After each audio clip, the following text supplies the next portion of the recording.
की ज़रूरत है, उसको खुद ही अमल पढ़ना पड़ेगा। जी।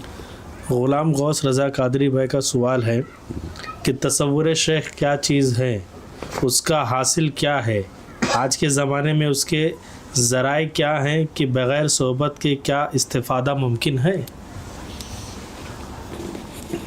तसव्वुर शेख वो है कि नींबू सोचो तो मुंह में पानी आ जाए, करेला सोचो तो कड़वाहट आ जाए, शहद सोचो तो मिठास आ जाए।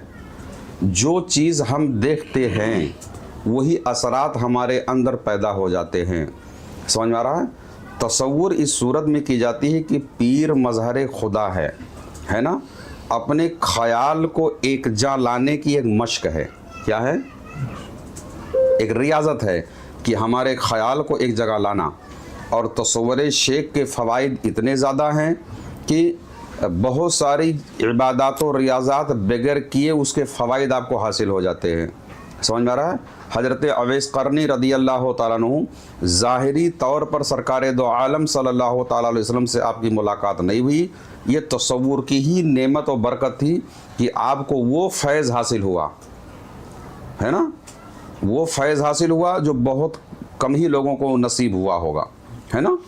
तो इसके अंदर एक चीज़ को आप तकते रहो, समझ आ रहा, तो वो असरात, वो कैफियत आपके अंदर मुंतकिल होना शुरू हो जाते हैं। समझ आ रहा है?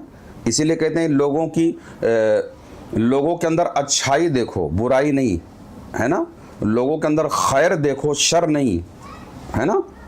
तो आप जो है एक शेख कामिल की, पीर कामिल की, समझ में आ रहा है, जब उनको तवज्जो कर करके उसको बरज़ख कहते हैं, बरज़ख शेख।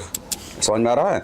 अगर शेख से आपको मोहब्बत हो गई है तो अब यही वो शक्ल है जो कुर्ब इलाही के लिए आपके लिए सबब और रास्ता बन जाएगी।